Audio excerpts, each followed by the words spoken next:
ముందుగా మన తండ్రి అయిన దేవునికి ప్రభువైన యేసుక్రీస్తు ద్వారా వేవేల కృతజ్ఞతాస్తుతులు చెల్లిస్తూ ఈ యొక్క మార్నింగ్ ప్రేయర్ ద్వారా లేఖనం ఏమి చెప్పుచున్నది అని ఆలోచించి అనేక మందిని ఆలోచింపజేయడానికి చేరువచ్చినటువంటి మీ అందరికీ కూడా ప్రభువైన యేసుక్రీస్తు నామంలో శుభాభివందనములు తెలియజేస్తూ సహోదరుల అప్పారావు గారి ప్రారంభ ప్రార్థన ద్వారా ఈనాటి మార్నింగ్ ప్రేయర్ కార్యక్రమమును మనం ప్రారంభించుకుందాము. అనయ ఈరోజు ఆన్లైన్ బైబుల్ ఇన్స్టిట్యూట్ విషయమైనటువంటి ఆ యొక్క సంగతుల్ని ఈ మన ఈ మార్నింగ్ ప్రేయర్ అయిపోయిన తర్వాత తెలియజేద్దాం అనుకుంటున్నాను. దాని గురించి కూడా ప్రార్థనలో జ్ఞాపకం చేసుకోండి.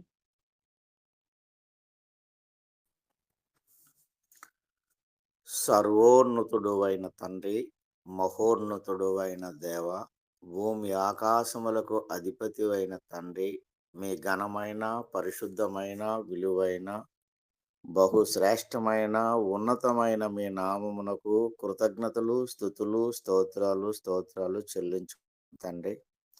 ఈ ఉదయకాలమందు లేఖనము ఏమి చెప్పుచున్నదనే కార్యక్రమాన్ని ప్రార్థన ద్వారా మేము ప్రారంభించుకొని పోవచ్చుండగా తండ్రి, చేరి వచ్చినటువంటి విశ్వాసులు ఉన్నారు తండ్రి, సేవకులు ఉన్నారు. వారిని మీరు జ్ఞాపకం చేసుకొని దీవించి ఆస్వాదించి ఉదయకాల శుభములు వారికి అనుగ్రహించి మీరే ఘనత పొందమని ప్రార్థిస్తున్నాం. దేవా మా నాయన, వచ్చే సంవత్సరంలో మీ చిత్తం అయితే తండ్రి, ఈ యొక్క ఆన్లైన్ బైబుల్ ఇన్స్టిట్యూట్ నాయన ప్రారంభించబోచుండగా సమస్తము నాయన మీ మహిమ కొరకు జరిగించుకొని మీరే ఘనత పొందమని ప్రార్థిస్తున్నాం. సాతానికి కానీ, అల్లరికి కానీ, శోధనకి కానీ దారి లేకోకుండా మీ యొక్క పరిశుద్ధాత్మ శక్తి చేత నడిపించి మీరే ఘనత మహిమ పొందమని ప్రార్థిస్తున్నాం. ఈ యొక్క కాలేజీలోనికి అనేకులు చేరినట్లుగా అనేకుల మనసులను త్రిప్పమని ప్రార్థిస్తున్నాం తండ్రి. ఆయన ఇప్పుడు పాటలు పాడబోచున్న వారికి మంచి స్వరమునిమ్మని ప్రార్థిస్తున్నాం. వాక్యాన్ని బోధించడానికి సిద్ధపడుతున్న మీ యొక్క సేవకులను దీవించి సంపూర్ణమైన ఆయురారోగ్యములను, బలమును, శక్తినిచ్చి చక్కని మాటలు నాయన ఉచ్చారణ పలుకులాగిన సహాయం అందించి మీరే ఘనత పొందమని ప్రార్థిస్తున్నాం తండ్రి. ఈ సమయంలో అందరికీ నేను ఉత్సాహం అనుగ్రహించమని యేసుక్రీస్తు ప్రభువు నామమున ప్రార్థించి అడిగి వేడుకుంటున్నాం తండ్రి. ఆమేన్. వందనాలండి అందరికీ. ప్రార్థన చేసినటువంటి సహోదరుల అప్పారావు గారికి వందనములు తెలియజేస్తూ మొదటి కీర్తనగా సహోదరులు లాలయ్య గారు పాడతారు. నరేష్ మీరు పాడతారా పాట?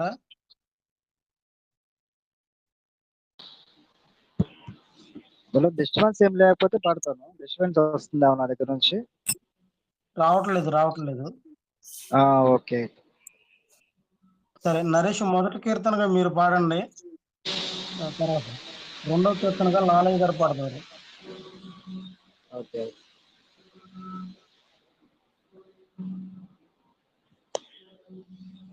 క్రీస్తునందు సహోదరి సహోదరులందరికీ క్రీస్తు నామంలో వందనం తెలియజేస్తున్నాను.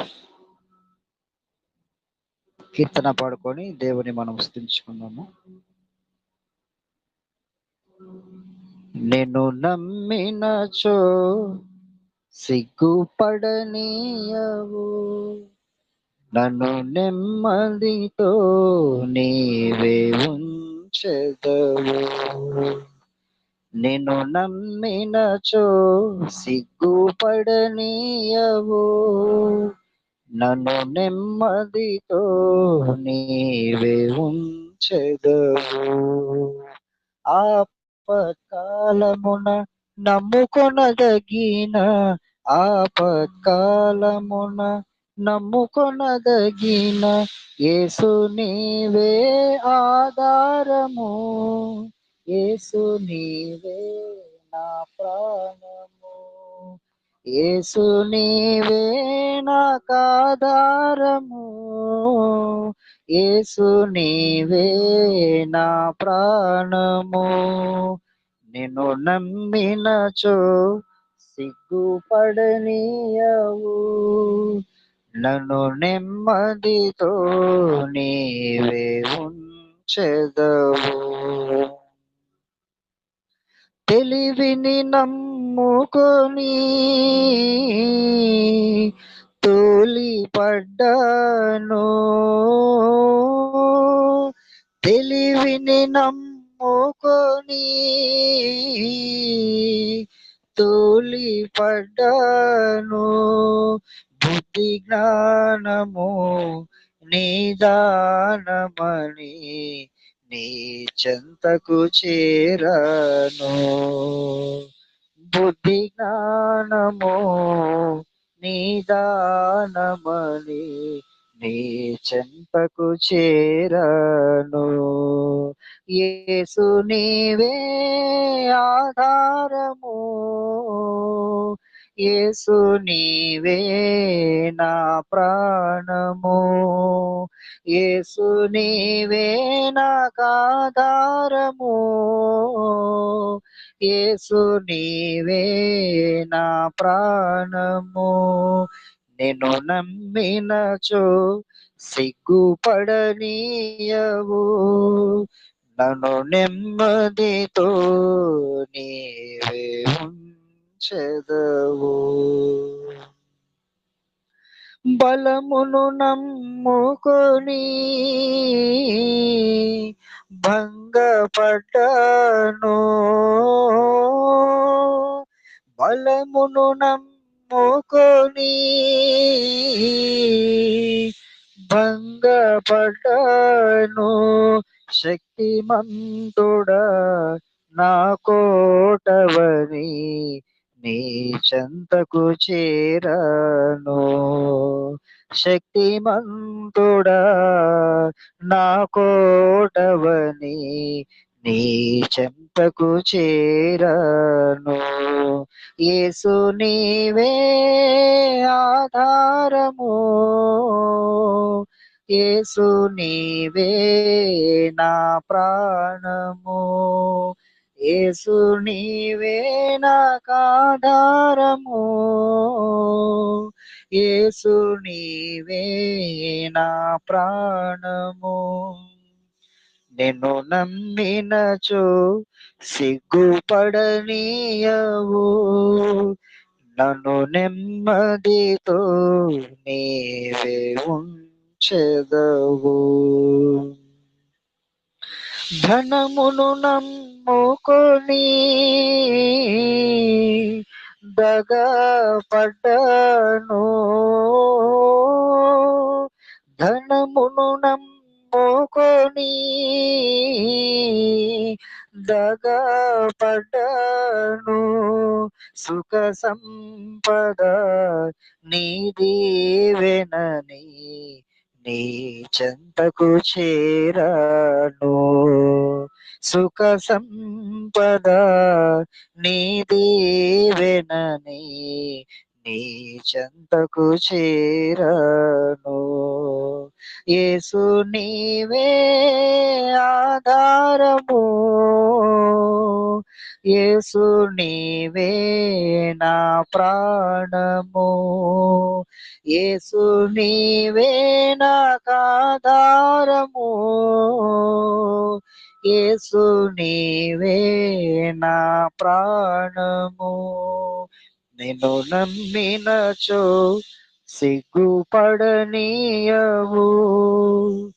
నన్ను నెమ్మదితో నీవే ఉంచెదవు.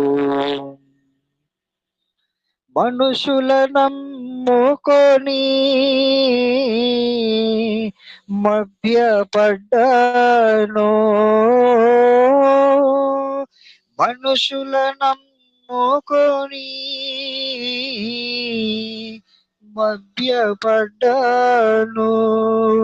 సత్యవంతుడా ఆశ్రయుడవని నీ చెంతకు చేరాను, సత్యవంతుడా ఆశ్రయుడవని నీ చెంతకు చేరను. యేసు నీవే ఆధారము, యేసు నీవే నా ప్రాణము, యేసు నీవే నాకాధారము, యేసు నీవే నా ప్రాణము. నేను నమ్మినచో సిగ్గుపడనీయవు, నన్ను నెమ్మదితో నీవే ఉంచెదవు.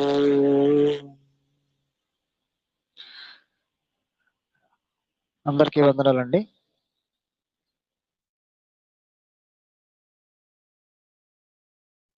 హలో, పాడండి పాడండి. నెక్స్ట్ నాదేనా? మరి ఇప్పుడు బయటకు పాడండి వెళ్ళొచ్చు. సరే. పాడండి. క్రీస్తు నామంలో ప్రతి ఒక్కరికి కూడా శుభాభివందనాలు తెలియజేస్తూ, సన్నుతింతుమా ప్రభు సదమల మగు భక్తితో, సన్నుతింతుమా ప్రభు సదమల మగు భక్తితో, కరుణ తోడ కావుమా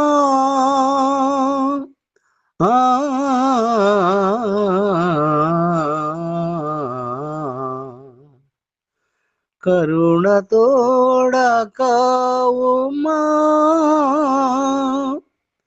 కష్టములెడ బాపుమా, సన్నుతింతుమా ప్రభు సదమల మగు భక్తితో, నీతి సూర్య తేజమా జ్యోతిరత్న రాజమా, నీతి సూర్య తేజమా జ్యోతిరత్న రాజమా, పాతక జన రక్షక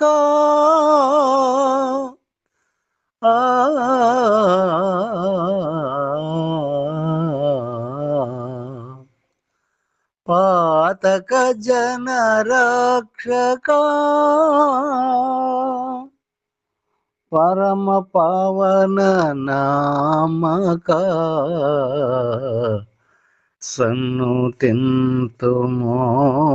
ప్రభు సదమల మగు భక్తితో, మానవ సంరక్షక దీన జన పోషక, మానవ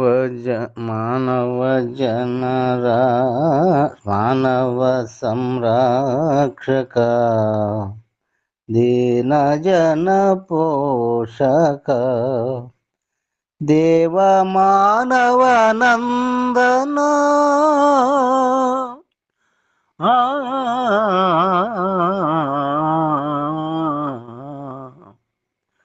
దీన మానవ నందన, దేవ మానవ నందన, దివ్య సుగుణ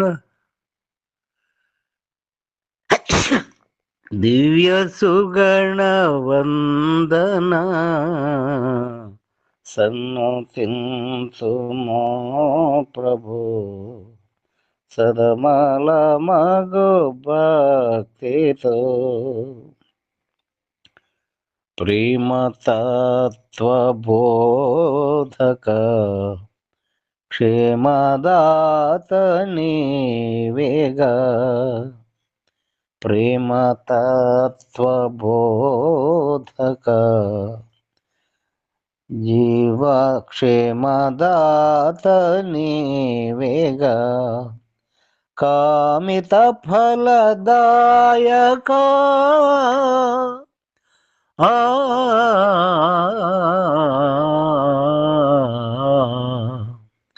కామిత ఫలదాయక స్వామి యేసు నాయక సన్నుతింతుమో ప్రభో సదమల మగు భక్తితో కరుణతోడ కావుమా కష్టములెడబాపుమా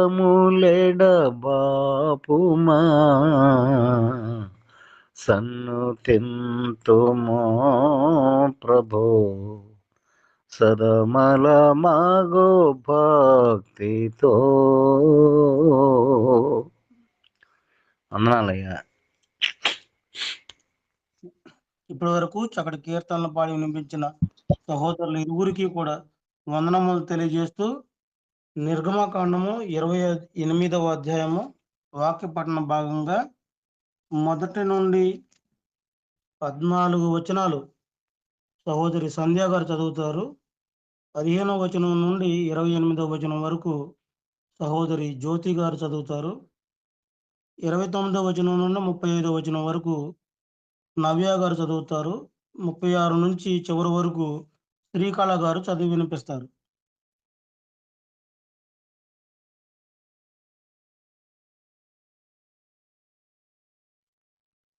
సంధ్య.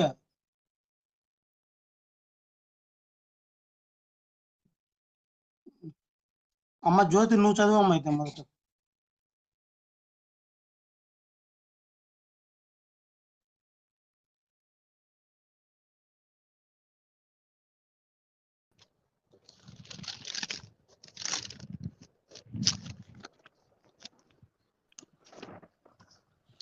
మరియు నాకు యాజకత్వం చేయుటకై నీ సహోదరుడైన అహరోనును అతని కుమారులను అనగా అహరోను కుమారులైన నాదాబును అబీహును ఎలియాజరును ఈతమారును ఇశ్రాయేలీలో నుండి నీ యొద్దకు పిలిపింపు.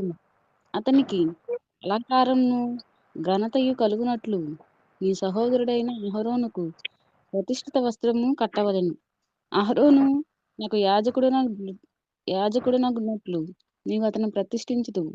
అతని వస్త్రములను కుట్టుటకై నేను జ్ఞానాత్మతో నింపిన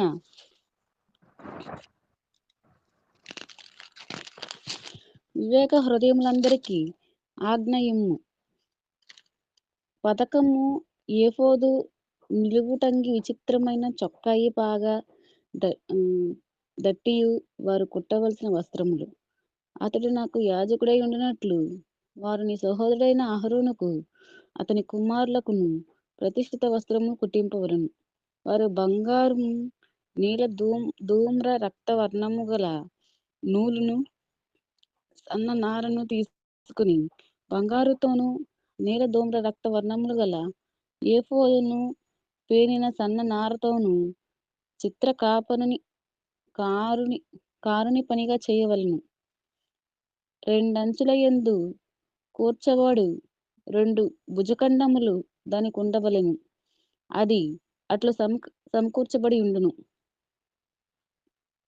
మరియు ఏఫోదు మీద నుండి విచిత్రమైన దట్టి దాని పనిరీతిగా ఏకాండమైనదై బంగారుతోను నీల ధూమ్ర రక్తవర్ణము గల నూలుతోను పేనిన సన్న నారతోను కుట్టవలెను.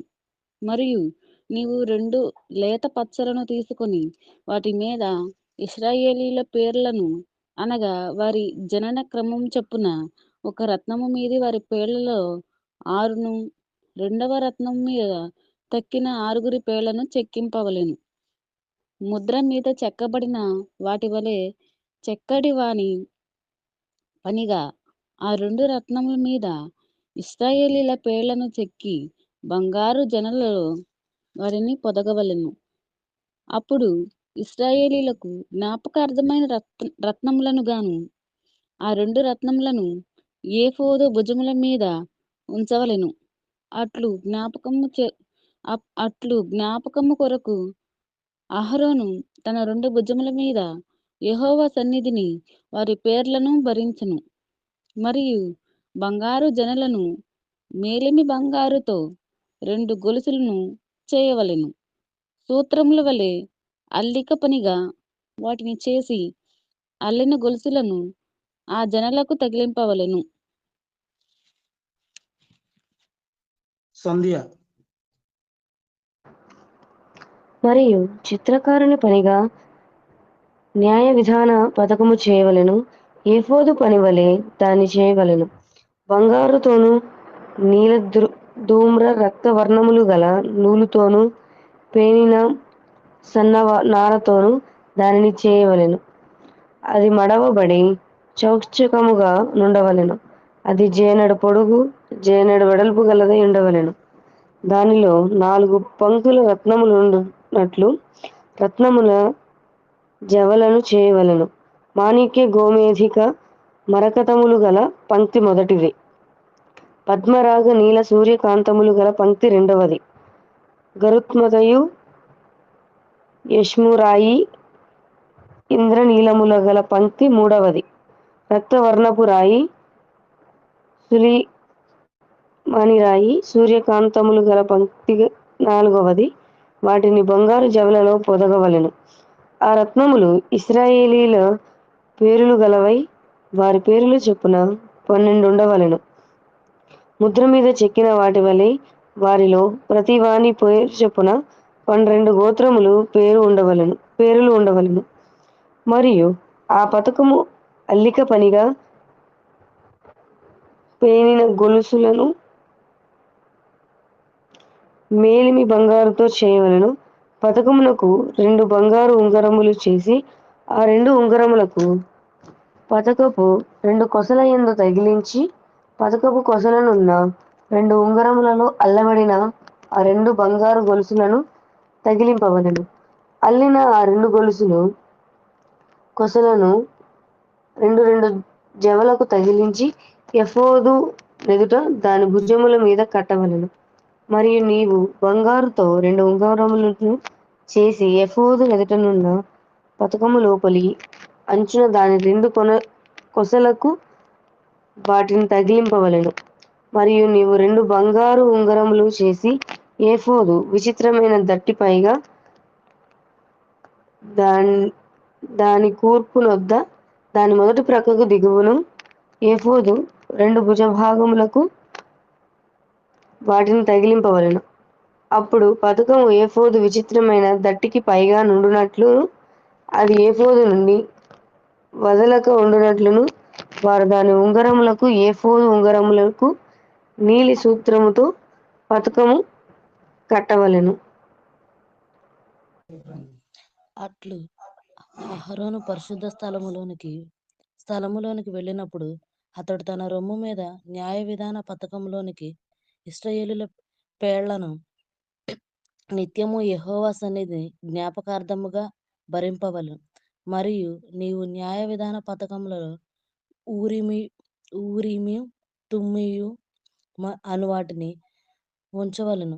అహరోను యెహోవా సన్నిధిని వెళ్ళినప్పుడు అవి అతని రొమ్మున ఉండునట్లు అహరోను యెహోవా సన్నిధిని తన రొమ్మున ఇశ్రాయేలీయుల న్యాయ విధానమును నిత్యము భరించును. మరియు ఏఫోదు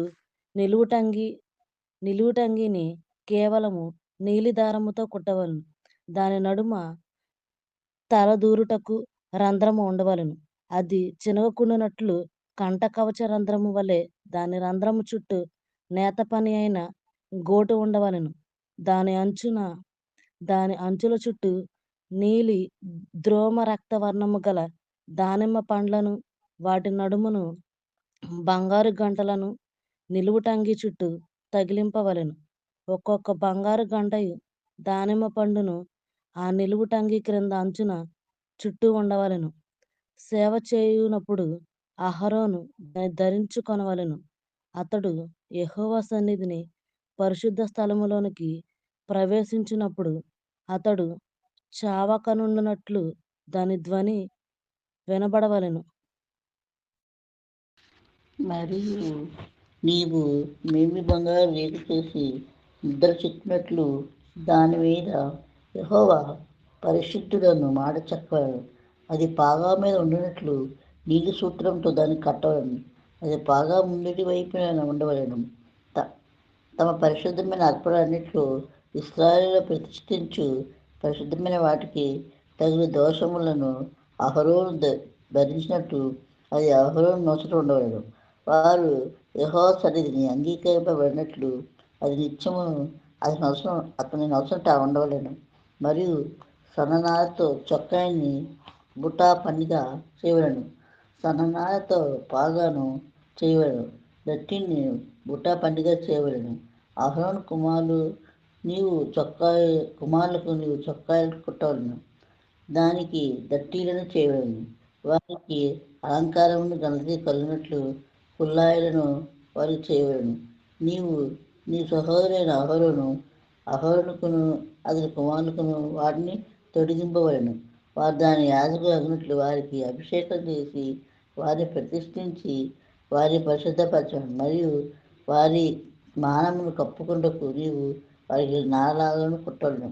వారు ప్రత్యక్ష గుడారమును ప్రవేశించినప్పుడైనను పరిశుద్ధ స్థలంలో సేవ చేయుటకు బలిపీఠమును సమీపించినప్పుడైనను వారు దోషులై చావక ఉన్నట్లు అది అహరోను మీదను అతని కుమారుల మీదను ఉండవలను. అది అతని తర్వాత అతని సంతతికి నిత్యమైన కట్టడ.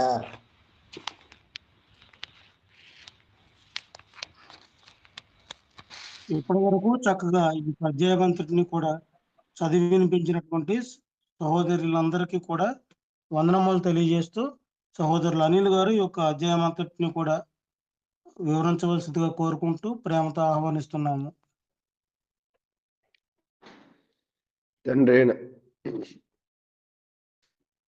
తండ్రి అయిన దేవునికి కృతజ్ఞతాస్తుతులు. కూడి వచ్చిన సహోదరులకు ప్రభు నామమున వందనాలు తెలియజేస్తూ ఉన్నాను. రే సహోదరులారా, దేవుడు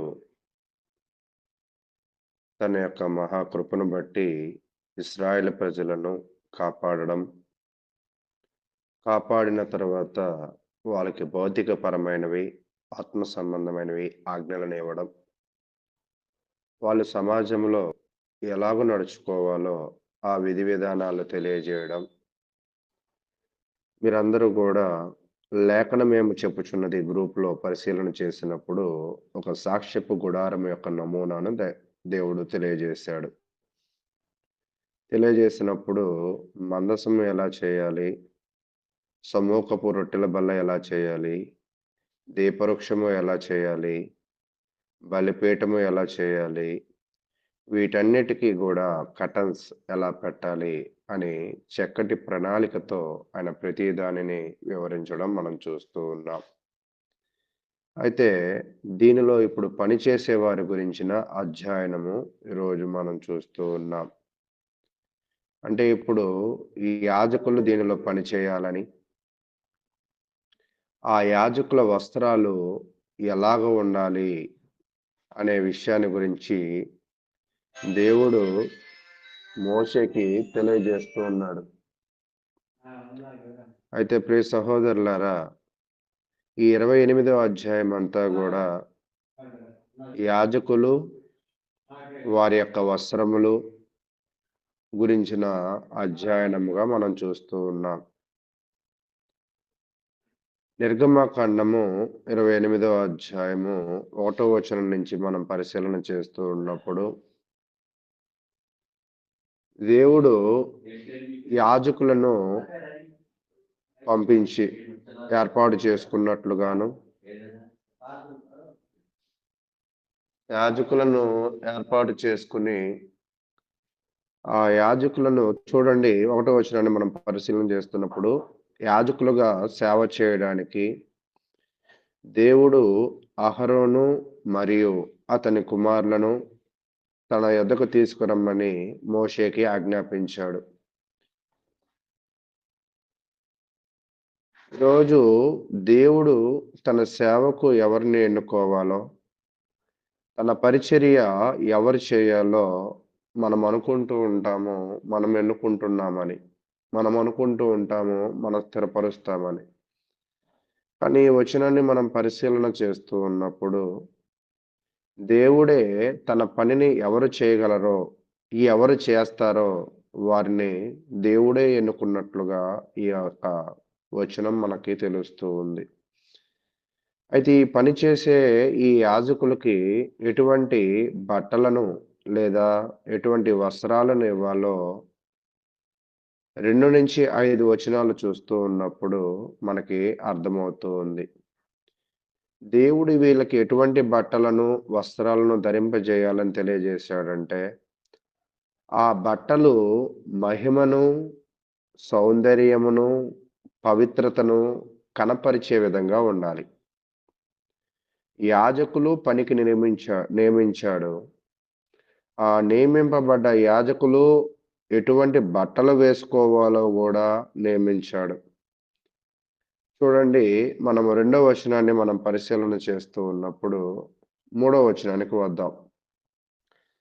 అహరోను నాకు యాజకుడగునట్లు నీవు అతన్ని ప్రతిష్ఠించెదవు. అతని వస్త్రములు కుట్టుటకై నేను జ్ఞానాత్మతో నింపిన వివేక హృదయులందరికీ ఆజ్ఞేయము. చూడండి, సేవకుల్ని నియమించడమే కాదు, అంటే పరిచర్య చేసే వాళ్ళని నియమించడమే కాదు, వాళ్ళు వేసుకోవాల్సిన బట్టలను కూడా దేవుడు అక్కడ ఆ యాజక సమూహానికి నియమించినట్లుగా చూస్తూ ఉన్నాం. అయితే అవి పైన 2వ వచనంలో చూస్తున్నప్పుడు ఆ బట్టలు ఏం తెలియజేస్తాయంటే, అతనికి అలంకారమును ఘనతయు కలుగునట్లు నీ సహోదరుడైన అహరోనుకు ప్రతిష్ఠిత వస్త్రములను కుట్టవలెను. కాబట్టి ప్రియ సహోదరులారా, ఈ యొక్క వేసుకునే బట్టలు దేవుని యొక్క మహిమను, సౌందర్యమును, పవిత్రతను కనపరచాలి. మహిమ అనే ఒక పదానికి హీబ్రూ పదము ఏం వాడాడంటే కావోద్ అనే పదాన్ని వాడాడు. అంటే వీళ్ళు వేసుకునే బట్టల ద్వారా దానికున్న సౌందర్యము, మహిమ ద్వారా కావోద్ అంటే ఏమిటి అంటే దైవిక గౌరవాన్ని, అందాన్ని నొక్కి చెప్తూ ఉంది. అంటే యాజకులు వేసుకునే బట్టలు దేవుని యొక్క గౌరవాన్ని, దాని యొక్క అందాన్ని కనపరుస్తూ ఉన్నట్లుగా మనం చూస్తూ ఉన్నాం. అయితే ఆ వస్త్రము గురించి 6వ వచనంలో తెలియజేస్తూ ఉన్నాడు. 6-14 వచనాలు చూస్తూ ఉన్నప్పుడు ఇప్పటిదాకా మనం మాట్లాడుకుంటున్నాం కదా, వస్త్రము వస్త్రము అని. అది ఏ వస్త్రము అనేది 6వ వచనంలో తెలియజేస్తూ ఉన్నాడు. బంగారుతోనూ నీల ధూమ్ర రక్త వర్ణములు గల ఏఫోదును, అంటే ఏ వస్త్రము అంట? యాజకులు, ప్రధాన యాజకులు వేసుకునే వస్త్రము ఏఫోదు వస్త్రము. ఆ వస్త్రము ద్వారా దేవునికి గౌరవము, సౌందర్యమును, పవిత్రతను వస్తాయి.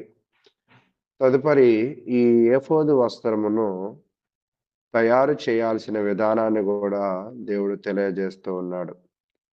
ఈ ఏఫోదు వస్త్రాన్ని తయారు చేసిన తర్వాత దానిలో కొన్ని విషయాలను ఆయన తెలియజేస్తూ ఉన్నాడు. ఒకవేళ మీరందరూ కూడా టెలిగ్రామ్ యాప్‌లో కొన్ని పిక్చర్స్ పంపించడం జరిగింది. దానిని ఒకసారి పరిశీలన చేయండి. మొదటిగా 2వ పిక్చర్‌ని చూడండి. టెలిగ్రామ్ యాప్‌లో 2వ పిక్చర్‌ని నేను తెలియజేస్తూ ఉన్నాను. చూడండి, రెండోది బంగారు కొలువు. బంగారు కొలువులని 2 వారి యొక్క ప్రధాన యాజకుడు భుజాల మీద కనపడుతూ ఉన్నాయి. తర్వాత ఊరీము, తుమ్మీను అనే ఆ యొక్క వాటిని కనపడుతూ ఉన్నాయి. అలా మనం పరిశీలన చేసుకుంటూ ఉన్నప్పుడు యువతల వైపు రొమ్ము పలక అని కనపడుతూ ఉంది.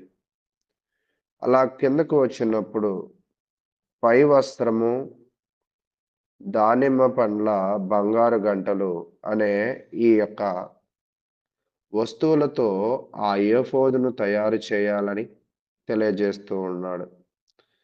కాబట్టి ప్రియ సహోదరులారా, ప్రతి దానిని కూడా దేవుడు ఎందుకు నియమించాడో కొంచెం ముందుకు వెళ్ళాక మనకు అర్థమవుతూ ఉంది. ఇక్కడ ఏఫోదును తయారు చేసి ఆ ఏఫోదు మీద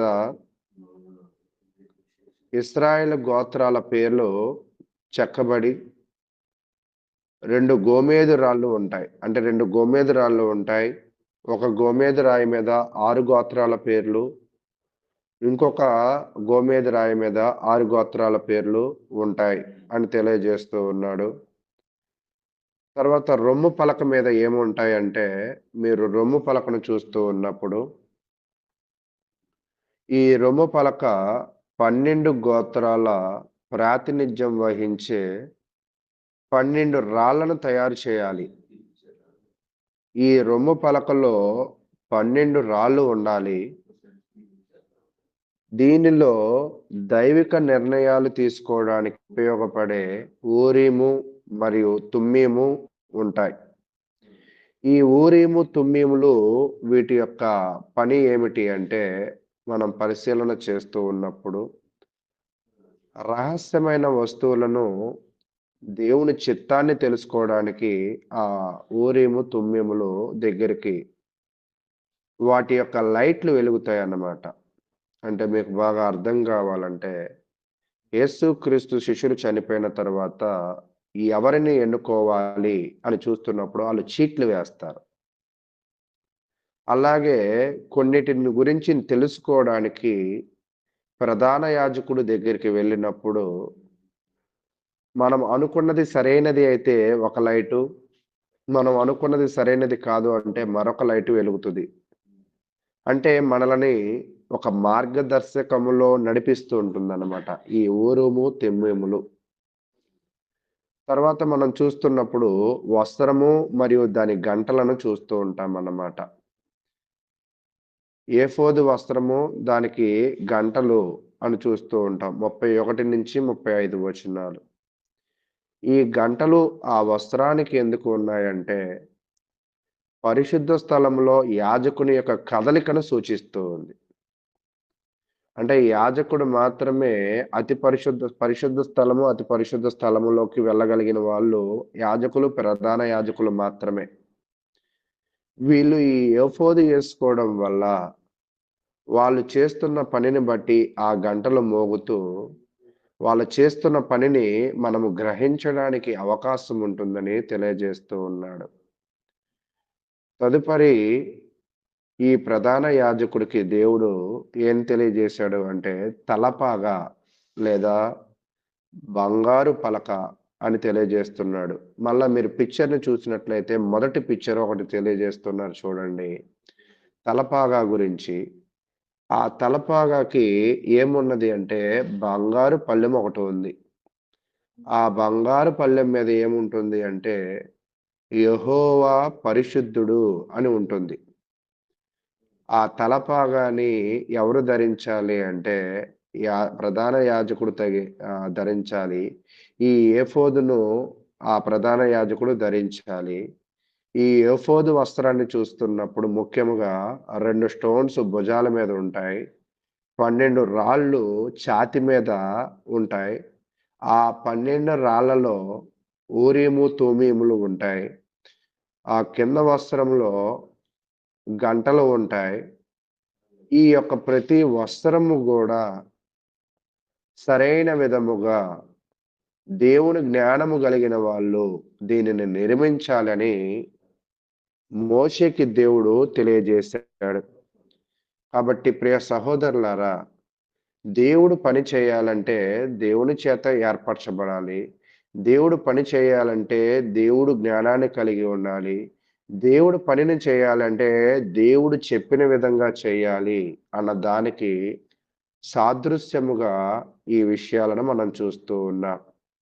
ఈ ప్రధాన యాజకుడు వేసుకునే వస్త్రము ద్వారా ప్రజలను మార్గదర్శకములోకి, ఈ యొక్క ప్రధాన యాజకుడు ధరించుకున్న కిరీటము ద్వారా యెహోవా పరిశుద్ధుడు అని తెలియజేస్తూ, ఈ ప్రధాన యాజకుడు అనేకులను పవిత్రులుగా మారుస్తూ ఆ సాక్ష్యపు గుడారములో తన పనిని తాను జరిగించేవాడిగా ఉంటాడని, దాని కొరకు దేవుడు ఇటువంటి బట్టలను వేసుకోవాలని తెలియజేశాడు. కాబట్టి ఈరోజు మనం ఒక పని చేస్తున్నాము అంటే, దేవుడు ఒక పని చేయమన్నాడంటే దాని గురించి ప్రతీది ఎలా చేయాలి, ఏమి వేసుకోవాలి, అవి దేనితో తయారు చేయాలి, వాటి వల్ల ఎలాంటి లాభాలు ఉంటాయి, ప్రతి దానిని కూడా ఆయన క్షుణ్ణంగా చెప్పాడు. వాటిని తెలుసుకుని చేయవలసిన వారుగా ఉండాల్సిందిగా కోరుకొనుచు, మరి నాకు ఇచ్చిన సమయాన్ని బట్టి నేను ముగిస్తూ ఉన్నాను. మరి ఇప్పటి వరకు ఓపికగా విన్న మీ అందరికీ ప్రభు నామమున వందనాలు తెలియజేస్తూ ఉన్నాం. దీని గురించి మరింత వివరణ తర్వాత మనం తెలుసుకుంటూ ఉందాం. ఇప్పటి వరకు చక్కగా ఈ యొక్క 28వ అధ్యాయం అంతటిని కూడా సంక్షిప్తంగా వివరించినటువంటి సహోదరులు అనిల్ గారికి వందనములు తెలియజేస్తూ, ఇప్పటి వరకు జరిగినటువంటి కార్యక్రమం అంతటి విషయమై అలాగే దేవకర్ణ గారి మెసేజ్ కొరకు కూడా ప్రార్థన చేయవలసిందిగా సహోదరులు యేసుపాదం గారిని ప్రేమతో ఆహ్వానిస్తున్నాము.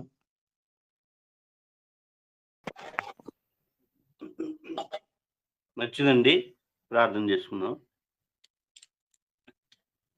పరలోకమందున్న మా ప్రియ తండ్రి, ప్రేమ కనికరము జాలి కలిగిన మహోన్నతుడా, మీ ఘనమైన ఉన్నతమైన శ్రేష్టమైన నామానికి మీ ప్రియకుమారుడును మా ప్రభువును రక్షకుడైన యేసుక్రీస్తు నామంలో మీకు స్తుతులు స్తోత్రములు కృతజ్ఞతలు తెలియజేసుకుంటున్నాం తండ్రి.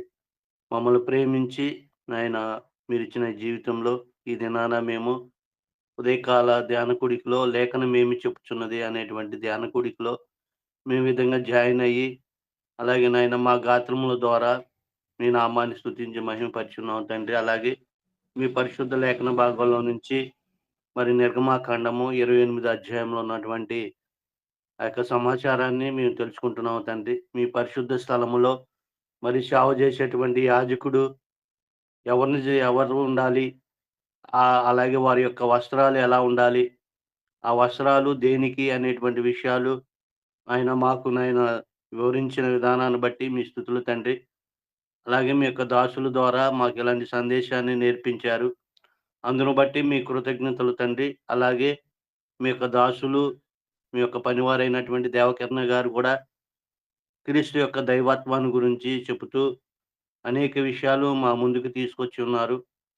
అలాగే ప్రతిరోజు ఆయన ఏమైతే సిద్ధపడి వాక్యాన్ని బోధించాలనుకుంటున్నారో వారికి మరింత జ్ఞానాన్ని జ్ఞాపశక్తినిచ్చి నన్ను స్పష్టంగా అర్థమయ్యే రీతిలో బోధించేటువంటి మంచి సామర్థ్యాన్ని మరింత దయచేయమని కోరుకుంటున్నావు తండ్రి.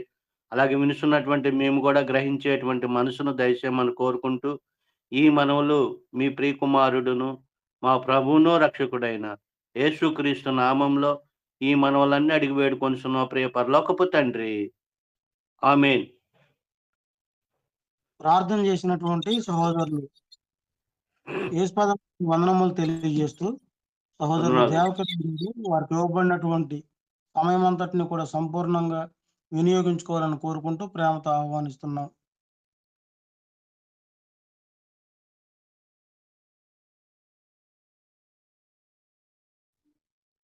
ఈ ఉదయకాల సమయంలో మరొక శ్రేష్టమైన దినమును మనకు అనుగ్రహించిన మన పరలోకపు తండ్రిన దేవునికి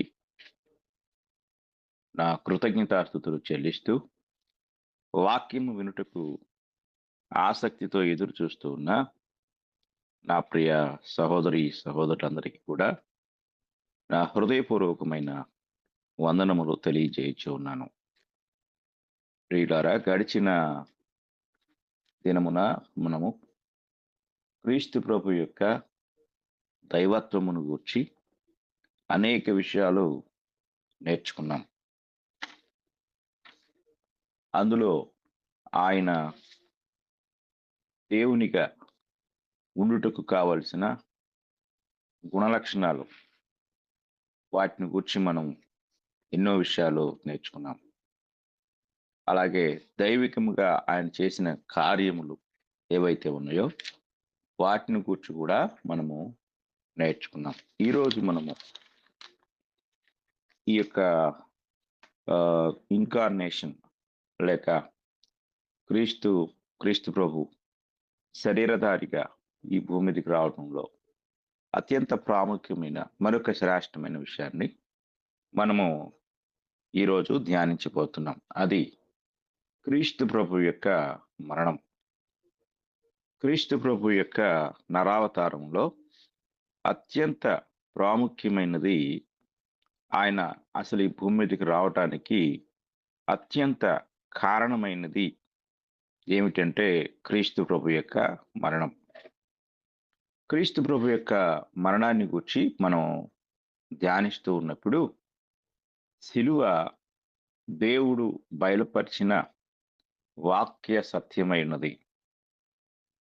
ఇది ప్రాథమికమైన సత్యం. ఇది మనం ప్రాథమికంగా శిలువను గురించి నేర్చుకుంటూ ఉన్నప్పుడు తెలిసే సత్యం.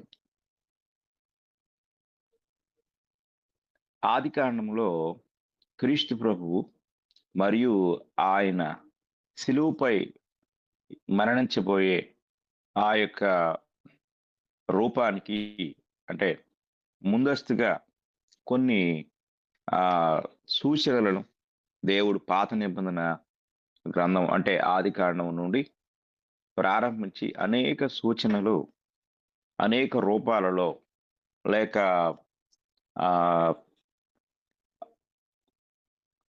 కొన్ని మాదిరికరమైన పరిస్థితుల ద్వారా సాదృశ్యాల ద్వారా ఆయన తెలియచేయటం జరుగుతూ ఉంది.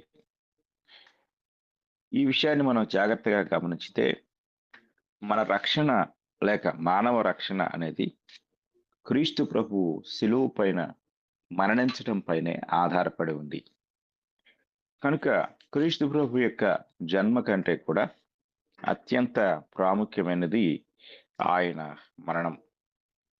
కనుక ఆయన మరణం అనేది ఒక గొప్ప సత్యం. ఆ యొక్క మరణాన్ని గుర్చిన వాస్తవాలను మనము జాగ్రత్తగా పరిశీలన చేద్దాం.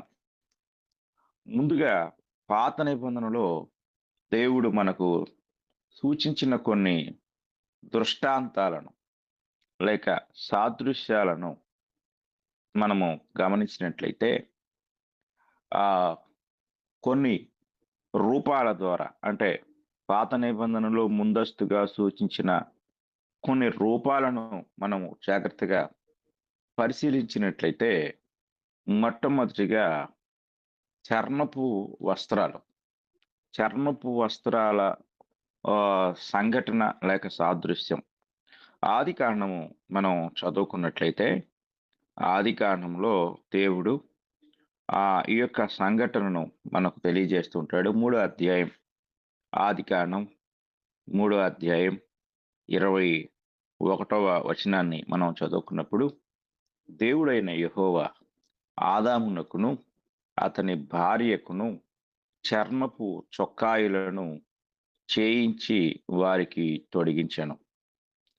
దేవుడు ఇక్కడ ఒక సాదృశ్యం మనకి చూపిస్తున్నాడు. క్రీస్తు ప్రభు యొక్క మరణానికి సాదృశ్యంగా దేవుడు వారికి ఒక మొట్టమొదటి సాదృశ్యం ఏమిటంటే చర్మపు చొక్కాయిలు. చర్మపు చొక్కాయిలు అంటే ఈ యొక్క మనం గమనించినప్పుడు స్కిన్ కోట్స్ అని ఇంగ్లీష్లో చెప్పబడింది. ఈ స్కిన్ కోట్స్ ఎక్కడి నుంచి వచ్చాయి లేక ఈ యొక్క తోలు వస్త్రాలు ఎక్కడి నుంచి వచ్చాయి అనేది జాగ్రత్తగా మనం పరిశీలించినప్పుడు ఒక గొర్రె పిల్లను లేక ఒక జంతువును లేక ఒక పశువును వధించుట ద్వారా ఆ యొక్క వస్త్రాలు తయారు చేయబడ్డాయి. ఆ యొక్క వస్త్రాలను ఎవరు తయారు చేశారు, ఎప్పుడు తయారు చేశారు, ఎలా తయారు చేశారు, ఏదైనా తోటలో టైలరింగ్ షాప్ ఏమైనా ఉందా అనే ఆ కోణంలో దయచేసి మీరు ఆలోచించొద్దు. ఆలోచించవలసిన కోణం ఏమిటి అంటే దేవుడు పాపి అయిన మానవునికి ప్రాయశ్చిత్తంగా అతని యొక్క దిగంబరత్వాన్ని పోగొట్టడానికి. ఎందుకంటే మనము ఆ యొక్క ఏదైనా తోటలో దేవుడు ఆదాముని పిలిచినప్పుడు ఆదాము బయటికి రాలేదు. దేవుడు పిలుస్తున్నాడు. 10వ వచనం మనం చదువుకుందాం. అందుకు అతడు, నేను తోటలో నీ స్వరము వినినప్పుడు దిగంబరినిగా ఉంటిని గనుక భయపడి దాగుకొంటినెను. అందుకు ఆయన, నీవు దిగంబరివని నీకు తెలిపిన వాడెవడు? నీవు తినకూడదని నేను నీకు ఆజ్ఞాపించిన వృక్షఫలమును తింటివా అని అడిగాను. మొత్తానికి దేవుడు పిలిచినప్పుడు ఆదాము ఎదుటికి రాలేకపోయాడు. ఎందుకు రాలేకపోతున్నావు అంటే, నేను దిగంబరినిగా ఉంటిని, వస్త్రహీనునిగా ఉంటిని, కాబట్టి నేను వస్త్రాలు లేకుండా ఉన్నాను కాబట్టి నీ ఎదుటికి రాలేకపోతున్నాను అనే సత్యాన్ని భయంగానే చెప్పాడు. అప్పుడు దేవుడు అతని పాపానికి సంబంధించిన ఆ ఫలితాన్ని అంతా కూడా తెలియచేసి ముగింపులో అంటే చివరిలో దేవుడు ఆదాముతో మాట్లాడుతున్న మాటలు, లేక ఆదామును కనికరించి ఆదాము పట్ల తన కృప చూపి, అలాగే దిగంబరులుగా ఉన్న వారిని బయటికి వెళ్ళగొట్టకుండా వారిని ఏదైనా తోటలో నుండి బయటికి వెళ్ళగొట్టే ముందుగా దేవుడు వారికి చర్మపు చొక్కాయిలను తొడిగించాడు. అనగా ఒక బలి పశువు ముందుగా వారి కొరకు వధించబడింది. ఈ యొక్క చర్మపు చొక్కాయిలు దేనికి సాదృశ్యంగా ఉన్నాయంటే, అక్కడ వధించబడిన బలి పశువు మొట్టమొదటిగా ఏదెనులో 2 పాపులైన మానవుల కొరకు వధించబడిన బలి పశువు యొక్క చర్మము వారి దిగంబరత్వాన్ని, వారి యొక్క వస్త్రహీనతని తొలగించింది. అలాగే ఈరోజు పాపముతో ఆదాము హవ్వలు ఎలా దిగంబరత్వంతో ఉన్నారో మనం కూడా అలాగే దిగంబరత్వంతో ఉన్నాము కనుక మనలను దిగంబరత్వము నుండి విడిపించి రక్షణ అనే వస్త్రాన్ని మనకు కప్పుటకు ప్రభువైన యేసుక్రీస్తు అనే దేవుని గొర్రెపిల్ల కలువరి సిలువలో వధించబడటం జరిగింది. కనుక ఈ యొక్క చర్మపు చొక్కాయిలు లేక వస్త్రాలు బలిగా, అంటే అక్కడ వధించబడిన బలి పశువు ముందుగా రాబోయే కాలంలో వధించబడబోయే ప్రభువైన యేసుక్రీస్తుకు ముంగుర్తుగా లేక సాదృశ్యంగా ఈ యొక్క బలి పశువును మనం చూడగలం. తర్వాత ఆదికాండము 4వ అధ్యాయము 4వ వచనాన్ని మనం చదువుకున్నట్లయితే, రెండవదిగా మొదటిది చర్మపు వస్త్రాలు, రెండవది హేబేలు తీసుకువచ్చిన గొర్రెపిల్ల. 4వ అధ్యాయం 4వ వచనంలో హేబేలు కూడా తన మందలో తొలుచూలున పుట్టిన వాటిలో క్రొవ్విన వాటిని కొన్ని తెచ్చెను. యెహోవా హేబేలును అతని అర్పణను లక్ష్యపెట్టెను. జాగ్రత్తగా మనం పరిశీలించినప్పుడు హేబేలు యొక్క అర్పణ యేసుక్రీస్తు వారికి సూచనగా ఉంది. హేబేలు తీసుకొచ్చిన గొర్రెపిల్ల లేక ఆయన తీసుకొచ్చిన ఆ యొక్క మందలో తొలుచూలున పుట్టిన వాటిలో క్రొవ్విన వాటిని, అంటే శ్రేష్టమైన వాటిని, అందులో కూడా హేబేలు మొదట పుట్టిన వాటిని, అలాగే క్రొవ్విన అనగా ఆరోగ్యకరమైన, బలమైన, దృఢమైన ఆ గొర్రె పిల్లలను ఆయన తీసుకొచ్చాడు.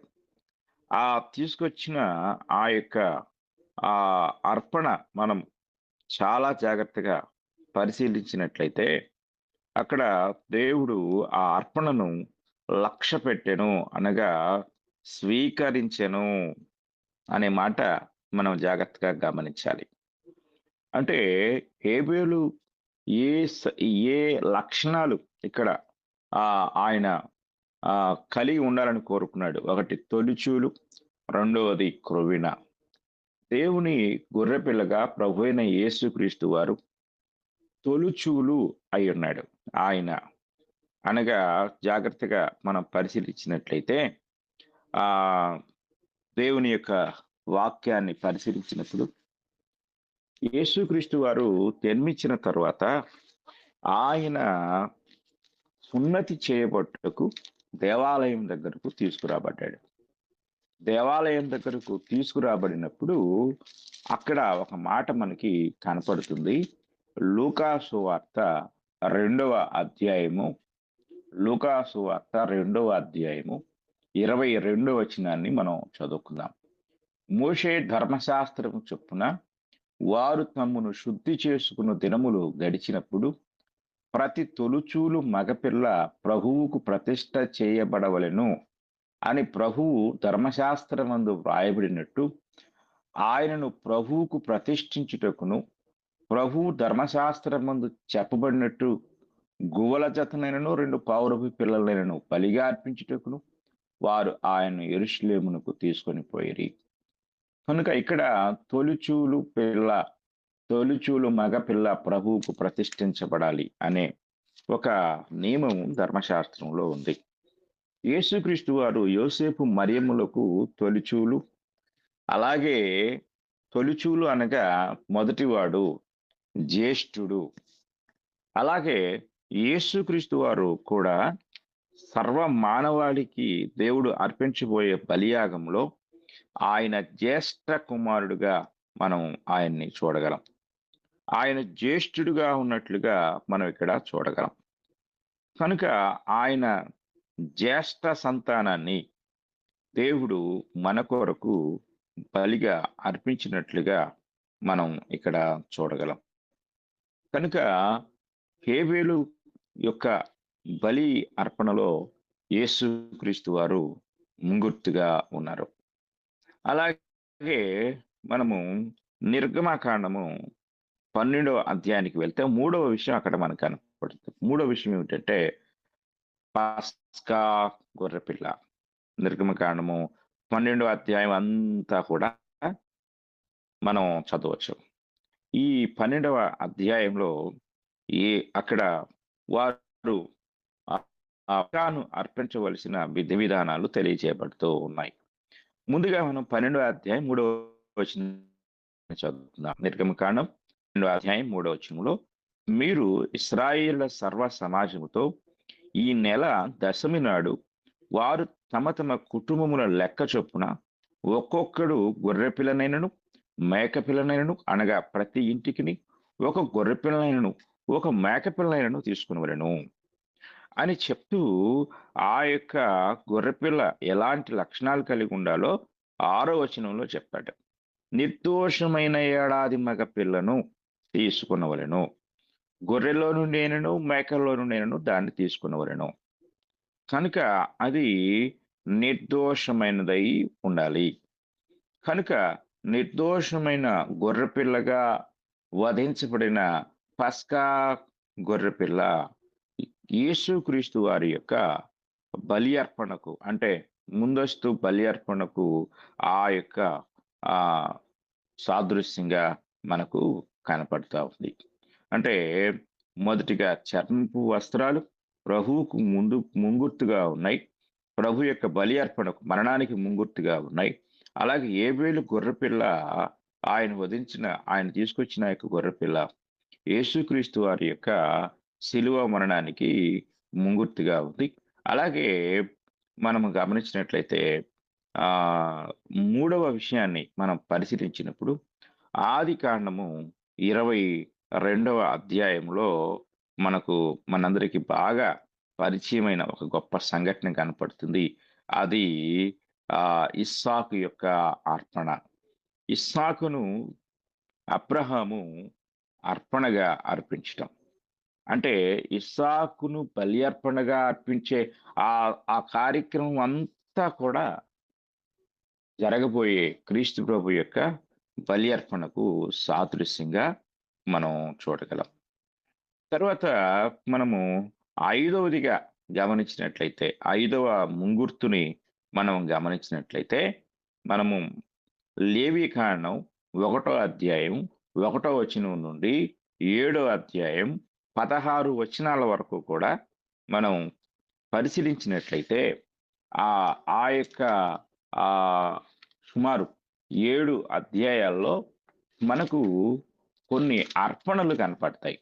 ఆ యొక్క అర్పణలు అంటే లేవి కాండంలో ఆ ప్రారంభంలో కనిపించే ఆ అర్పణలను మనం వరుస క్రమంలో మనం చూస్తే అంటే ఆ 7 అధ్యాయాలు మీరు చదవగలిగినట్లయితే 7 అధ్యాయాల్లో 1వ అధ్యాయం 1 నుండి 17 వచనాల్లో దహన బలి కనపడుతుంది. ఆ తరువాత 2వ అధ్యాయంలో మనకి నైవేద్యం కనపడుతుంది.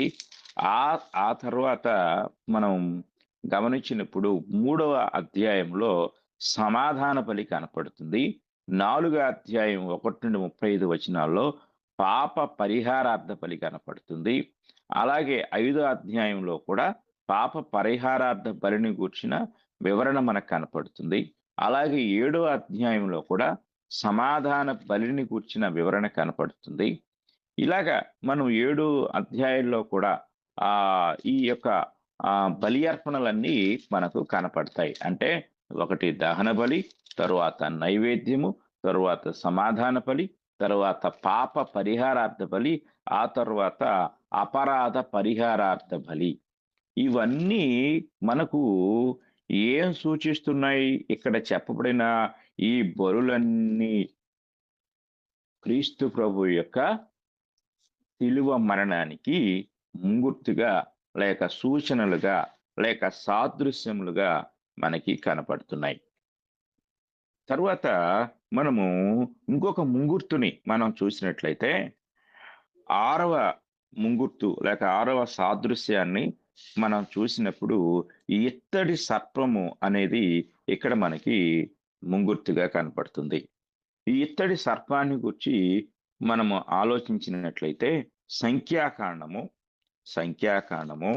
21వ అధ్యాయం మనం చూసినప్పుడు సంఖ్యాకాండము 21వ అధ్యాయంలో ఇశ్రాయేలీలు ఆ యొక్క మరి దేవుని యొక్క కోపానికి గురైన సంఘటన మనకి సంఖ్యాకాండం 21వ అధ్యాయం అంతా చూస్తే కనపడుతుంది. అంటే వారు దేవునికి విరోధంగా మరి సణిగారు. చూడండి, 5వ వచనం చదువుతున్నా నేను. కాగా ప్రజలు దేవునికి నీ మోషేకును విరోధముగా మాట్లాడి, ఈ అరణ్యములో చచ్చుటకు ఐగుప్తులో నుండి మీరు మమ్ము ఎందుకు రప్పించితిరి? ఇక్కడ ఆహారము లేదు, నీళ్లు లేవు, చవిసారములు లేని ఈ అన్నము మాకు అసహ్యమైనదండ్రి. అందుకు యెహోవా ప్రజల్లోనికి తాపకరములైన సర్పములను పంపెను. అవి ప్రజలను కరువుగా ఇశ్రాయేలీలో అనేకులు చనిపోయిరి. కాబట్టి ప్రజలు మోషే యొద్దకు వచ్చి, మేము యెహోవాకు నీకు విరోధముగా మాటలాడి పాపము చేసి తిని యెహోవా మా మధ్య నుండి ఈ సర్పములను తొలగించినట్లు ఆయన వేడుకొనమనిరి. మోషే ప్రజల కొరకు ప్రార్థన చేయగా, యెహోవా నీవు తాపకరమైన సర్పము వంటి ప్రతిమను చేయించి స్తంభం మీద పెట్టుము, అప్పుడు కరవబడిన ప్రతివాడును దానివైపు చూచి బ్రతుకునని మోషేకు సెలవిచ్చెను. కాబట్టి మోషే ఇత్తడి సర్పం ఒకటి చేయించి స్తంభం మీద దాన్ని పెట్టెను. అప్పుడు సర్పపు కాటు తిరిగిన ప్రతివాడు ఆ ఇత్తడి సర్పమును నిదానించి చూచినందున బ్రతికెను. కనుక జాగ్రత్తగా ఈ విషయాలు మనం పరిశీలించినట్లయితే ఈ ఇత్తడి సర్పము యేసుక్రీస్తు వారు యొక్క శిలువ బలియాగానికి ముంగుర్తుగా మనకి కనబడుతుంది. యోహాను సువార్త 3వ అధ్యాయము మనకి ఈ సంగతిని తెలియజేస్తుంది. యోహాను సువార్త 3వ అధ్యాయము 14వ వచనాన్ని మనం చదువుకున్నట్లయితే, అరణ్యంలో మోషే సర్పమును ఎలాగు ఎత్తెనో అలాగే విశ్వసించు ప్రతివాడును నశింపక ఆయన ద్వారా నిత్య జీవము పొందినట్లు మనుష్య కుమారుడు ఎత్తబడవలెను. ఆ యొక్క ఇత్తడి సర్పాన్ని తయారు చేయించి ఒక కొయ్య మీద దాన్ని పెట్టినప్పుడు ఆ యొక్క ఇత్తడి సర్పం వైపు చూసిన వారందరూ కూడా తిరిగి బ్రతికారు. అలాగే ఈ లోకంలో నశించిపోతున్న పాపము ద్వారా చచ్చిపోయిన మనలను, అపరాధముల ద్వారా మరణించిన మనలను తిరిగి బ్రతికించుటకు తండ్రైన దేవుడు తన కుమారుడైన యేసుక్రీస్తు వారిని నరావతారిగా ఈ లోకానికి పంపించి, ఆయన నరావతారంలో అత్యంత ప్రాముఖ్యమైన శిలువ ఘట్టం, ఆ శిలువ ఘట్టంలో శిలువ మీద యేసుక్రీస్తు వారు ఇత్తడి సర్పమును మోషే ఎత్తినట్లు ఎత్తబడ్డాడు. ఇప్పుడు ఆయన వైపు చూసిన మనం అందరము రక్షణ పొందుతాము. కనుక ఆయన వైపు అనగా యేసుక్రీస్తు శిలువ వైపు, శిలువలో జరిగించిన కార్యాన్ని అంగీకరించుట ద్వారా, ప్రభువు నా కొరకే మరణించాడు అని విశ్వసించుట ద్వారా, ఆయన యొక్క రక్తములో కడగబడుట ద్వారా ఆయన మనకు పాప క్షమాపణ అనుగ్రహించువాడుగా ఉన్నారు. కనుక ముందస్తుగా ఏ ఇత్తడి సర్పాన్ని గూర్చి దేవుడు అరణ్యంలో ఆజ్ఞాపించారో ఆ ఇత్తడి సర్పము యొక్క ఆ నెరవేర్పు ప్రభు అయిన యేసుక్రీస్తు వారి యొక్క శిలువ మరణం. కనుక పాత నిబంధనలో ముందుగానే ఆయన ఈ లోకంలోనికి ఎలా రాబోతున్నాడో ముందుగానే చెప్పబడ్డాడు. కనుక మనం ఈ విషయాలు గమనించినప్పుడు పాత నిబంధన ముందుగానే యేసుక్రీస్తు వారిని వచ్చిన ఈ యొక్క సత్యాలను తెలియజేసింది.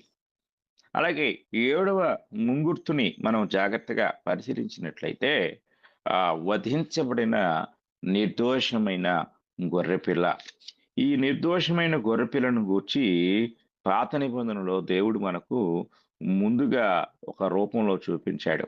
యెషయా గ్రంథం ఈ యొక్క వివరణ మనకు చక్కగా తెలియజేస్తుంది.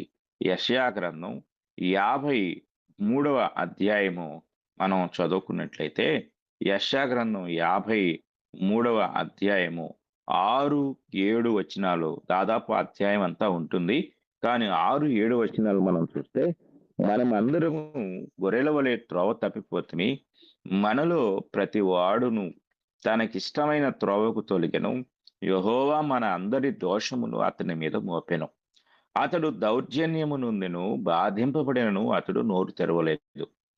వదకు తేబడు గొర్రె పిల్లయు, బొచ్చు కత్తిరించు వాని ఎదుట గొర్రెయు మౌనముగా ఉండునట్లు అతడు నోరు తెరవలేదు. కనుక యేసుక్రీస్తు వారు ఒక వధింపబడిన గొర్రెపిల్ల. ఆ గొర్రెపిల్లతో పోల్చి చెప్తూ యెషయా ప్రవచనాత్మకంగా యేసుక్రీస్తు వారిని గూర్చి ఆయన చెప్పారు. కనుక వధించబడిన గొర్రెపిల్లగా ఆయన ఇక్కడ మనకి కనపడుతూ ఉన్నాడు.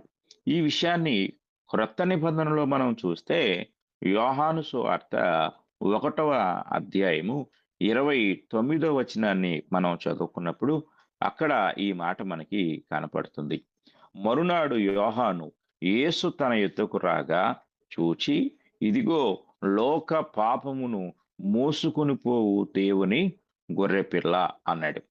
అంటే లోక పాపమును మోసుకొని పోవు గొర్రెపిల్లగా ఆయన గుర్తించాడు.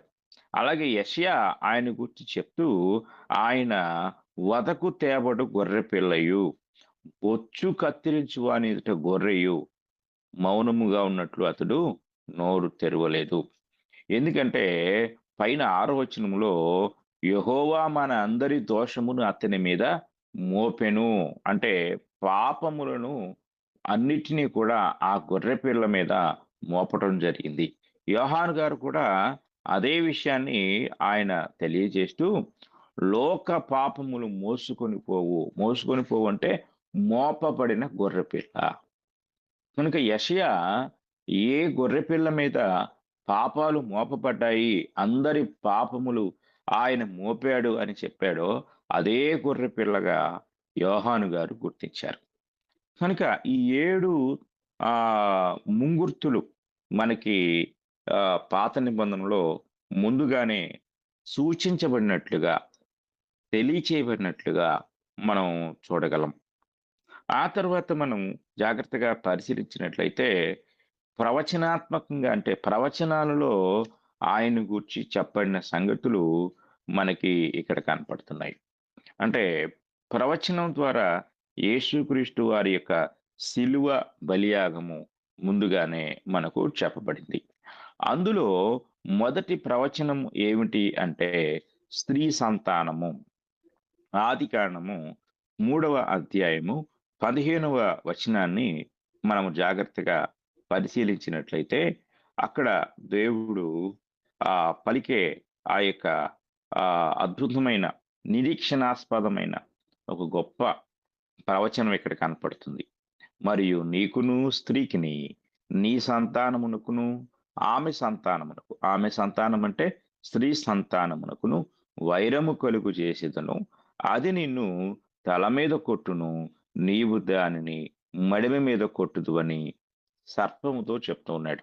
సర్పము యొక్క సర్పము క్రీస్తు ప్రభు యొక్క మడిమ మీద కొట్టడం అంటే ఆయన శిలువ మరణాన్ని గురించి చెప్తూ ఉంటే, అది నిన్ను అనగా స్త్రీ సంతానము నిన్ను తల మీద కొడుతుంది అంటే సర్పము లేక అపవాది యొక్క అధికారాన్ని క్రీస్తు శిలువలో నలగగొట్టడం, తీసివేయటం అనే దానిని నీ తల మీద కొడుతుంది అంటే స్త్రీ సంతానము నిన్ను కొట్టును అనే విషయాన్ని జాగ్రత్త మనం ఇక్కడ గమనించాలి. అది నిన్ను తల మీద కొట్టును, స్త్రీ సంతానము నీ తలను చితక కొడుతుంది అంటే నీ అధికారాన్ని, నీ బలాన్ని, నీ శక్తిని హరించి వేస్తుంది అని ముందుగానే ప్రవచనములో స్త్రీ సంతానముగా యేసుక్రీస్తు వారి యొక్క ప్రత్యక్షత అక్కడ మనకు చూపించబడుతుంది.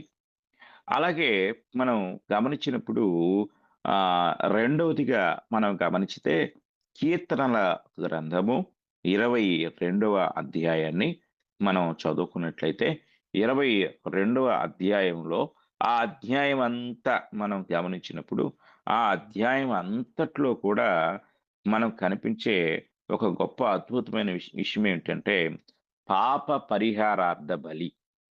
యేసుక్రీస్తు వారు పాప పరిహారార్థ బలిగా ఆయన బలి కాబోతూ ఉన్నాడు. ఆ బలి కాబోయే ఘట్టం అంతా కూడా ఈ 22వ అధ్యాయం 1వ వచనం నుండి మనం చదువుకుంటే ఎంతో కన్నులకు కట్టినట్టుగా, అంటే క్రీస్తు ప్రభు యొక్క శిలువ దృశ్యం అంతటిని మన కన్నులకు కట్టినట్టుగా కీర్తనకారుడు చెప్పాడు. ఒకసారి మనం చదువుకుందాం. కీర్తనల గ్రంథం 22వ అధ్యాయం 1వ వచనం. నా దేవా నీవు నన్నేలా విడనాడితివి, నన్ను రక్షింపక నా ఆర్తధ్వని వెనక నీ వేళ దూరముగా ఉన్నావు. ఏలీ ఏలీ లామా సబక్తాని, నా దేవా నన్నేలా చెయ్యి విడిచితివి అని యేసుక్రీస్తు వారు చేసిన ఒక గొప్ప ఆర్తనాదం ముందుగానే కీర్తనాకారుడు పరిశుద్ధాత్మ ద్వారా చూశాడు. ఆయన చూసి కీర్తన రాస్తూ ఉన్నాడు. నా దేవా, పగలు నేను మొరపెట్టుచున్నాను, రాత్రి వేళ నేను మౌనంగా ఉండట్లేదు. అయినను నీవు నాకు ఉత్తరం ఇయ్యకున్నావు. నీవు ఇశ్రాయేలు చేయి స్తోత్రముల మీద ఆసీనుడు అయి ఉన్నావు. మా పితరులు నీ యందు నమ్మిక ఉంచిరి, వారు నీ యందు నమ్మిక ఉంచగా నీవు వారిని రక్షించితివి. వారు నీకు మొర్రపెట్టి విడుదల నొందిరి, నీ యందు నమ్మిక ఉంచి సిగ్గుపడకపోయిరి. ఇలాగా ఈ కీర్తన అంతా కూడా మనం చదువుకున్నట్లయితే పాప పరిహారార్థ బలిగా ఆయన అర్పించబడిన సంఘటన. 12వ వచనంలో వృషభములు అనేకములు నన్ను చుట్టుకొని ఉన్నవి, భాషాను దేశపు బలమైన వృషభములు నన్ను ఆవరించి ఉన్నవి. చీల్చుచును గర్జించుచును ఉండు సింహము వలె వారు నోళ్లు తెరచుచున్నారు. నేను నీళ్ల వలె పారబోయబడి ఉన్నాను. నా ఎముకలన్నీ స్థానము తప్పి ఉన్నవి. నా హృదయము నా అంతరంగముందు మయనము వలె కరిగి ఉన్నది. నా బలము ఎండిపోయి చెల్ల పెంకు వలె ఆయను. నా నాలుక నా దవడను అంటుకొని ఉన్నది. నీవు నన్ను ప్రేతల భూమిలో పడవేసి ఉన్నావు. కుక్కలు నన్ను చుట్టుకొని ఉన్నవి. దుర్మార్గులు గుంపు కూడి నన్ను ఆవరించి ఉన్నారు. వారు నా చేతులను నా పాదములను పొడిచి ఉన్నారు. నా ఎముకలన్నీ నేను లెక్కింపగలను. వారు నిదానించుచు నన్ను తేరి చూచుచున్నారు. నా వస్త్రములు వారు పంచుకొనుచున్నారు. నా అంగీ కొరకు చీట్లు వేయుచున్నారు. యెహోవా, దూరముగా ఉండకుము. నా బలమా, త్వరపడి నాకు సహాయము చేయుము అని చెప్పి ఈ కీర్తన అంతా మనం చదువుకున్నట్లయితే మనకి ఈ యొక్క కీర్తనలో మనకి ఈ విషయాలన్నీ కూడా చెప్పబడుతూ ఉంటాయి. అంటే 22వ కీర్తనలో ఒక పాప పరిహారార్థ బలిగా యేసుక్రీస్తు వారిని ప్రవచనాత్మకంగా ముందుగానే మనకు చూపించడం జరుగుతుంది. అలాగే ఇంకొక ప్రవచనాన్ని మనం జ్ఞాపకం చేసుకున్నట్లయితే విజయ సూచకమైన బలియాగముగా, బలియర్పణగా మనము 3వ ప్రవచనాన్ని చూడగలం. ఈ 3వ ప్రవచనాన్ని మనం యెషయా గ్రంథం 53వ అధ్యాయం మనం ఇంతకు ముందే జ్ఞాపకం చేసుకున్నాం. ప్రవచనాల్లో అత్యంత అద్భుతమైన ప్రవచనముగా 53వ అధ్యాయం మనకు కనపడుతుంది. ఇది విజయ సూచకమైన బలి అర్పణగా 53వ అధ్యాయంలో మనం చూడగలం.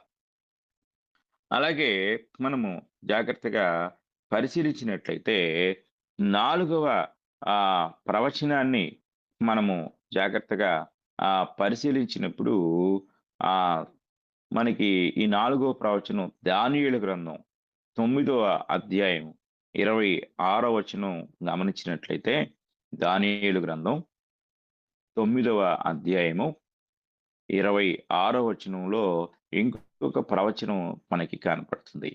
ఈ ప్రవచనాన్ని మనం చూసినట్లయితే, ఈ 62 వారములు జరిగిన పిమ్మట ఏమీయు లేకుండా అభిషక్తుడు నిర్మూలము చేయబడును. వచ్చునట్టి రాజు యొక్క ప్రజలు పవిత్ర పట్టణమును పరిశుద్ధ ఆలయమును నశింపచేయుదురు. వాని అంతము హఠాత్తుగా వచ్చును, మరియు యుద్ధ కాలాంతము వరకు నాశనము జరుగునని నిర్ణయింపబడెను. అతడు 1 వారము వరకు అనేకులకు నిబంధనను స్థిరపరచును. అర్ధవారమునకు బలిని నైవేద్యమును నిలిపివేయును. హేయమైనది నిలిచి వరకు నాశనము చేయువాడు వచ్చును. నాశనము చేయువానికి రావాలని నిర్ణయించిన నాశనము ముగించే వరకు ఇలాగను జరుగును.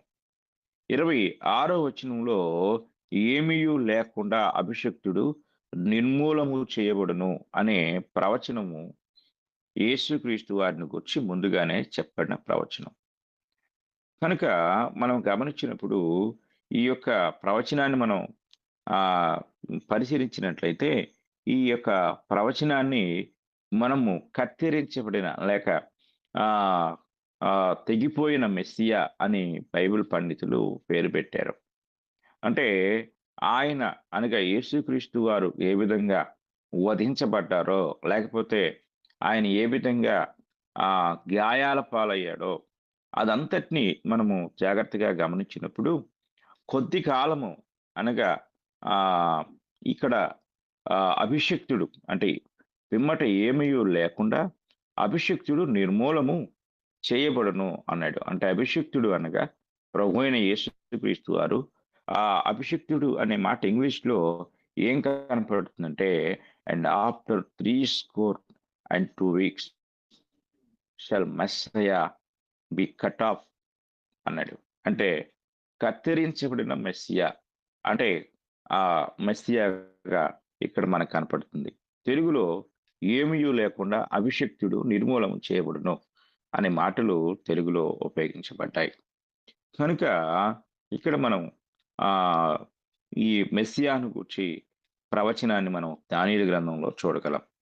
ఇక 5వది మనం జాగ్రత్తగా పరిశీలించినట్లయితే, 5వ ప్రవచనాన్ని అంటే పాత నిబంధనలో చాలా ప్రవచనాలు ఉన్నాయి, కానీ ప్రాముఖ్యమైన ఈ యొక్క ప్రవచనాన్ని మనం జాగ్రత్తగా పరిశీలించినట్లయితే చెదరగొట్టబడిన గొర్రెల కాపరిగా మనం చూడగలం. జకరియా గ్రంథం 13వ అధ్యాయము మనం చదువుకున్నట్లయితే, జకరియా గ్రంథం 13వ అధ్యాయము 5-6 వచనాల్లో ఈ సత్యాన్ని మనం చూడగలం. వాడు నేను చూడండి, జకరియా 13:6-7 వచనాలు. నీ చేతులకు గాయములేమని వారడుగగా, వాడు ఇవి నన్ను ప్రేమించిన వారి ఇంట నేనుండగా నాకు కలిగిన గాయములని చెప్పును. ఖడ్గమ నా గొర్రెల కాపరి మీదను నా సహకారి మీదను పడుము. ఇదే సైన్యములకు అధిపతిగా యెహోవా వాక్కు. గొర్రెలు చెదరిపోవునట్లు కాపరిని హతము చేయము. చిన్నవారి మీద నేను నా హస్తము ఉంచుదును. ఇదే యెహోవా వాక్కు. 7వ వచనం సూటిగా మనకు తెలియజేస్తా ఉంది. 7వ వచనంలో ఖడ్గమ నా గొర్రెల కాపరి మీదను నా సహకారి మీదను పడుము. ఇదే సైన్యములకు అధిపతిగా యెహోవా వాక్కు. గొర్రెలు చెదరిపోవునట్లు కాపరిని హతము చేయము అనే మాట ఇక్కడ మనకి ఎంతో స్పష్టంగా కనపడతా ఉంది. అంటే ఈ యొక్క అధ్యాయము మనము జాగ్రత్తగా పరిశీలించినప్పుడు ఈ అధ్యాయంలో యేసుక్రీస్తు వారు ఆ యొక్క ఆ గెత్సెమనే తోటలో ఆయన బంధించినప్పుడు అక్కడ వారంతా పారిపోతారు. మత్తయి సువార్త 26వ అధ్యాయము 56వ వచనంలో ఈ ప్రవచన నెరవేర్పు జరుగుతుంది. అయితే ప్రవక్తల లేఖనములు నెరవేరున్నట్లు ఇదంతయు జరిగినని చెప్పెను. అప్పుడు శిష్యులందరూ ఆయనను విడిచి పారిపోయిరి. ఇది మత్తయి 26:56 వచనంలో మనకి కనబడుతుంది.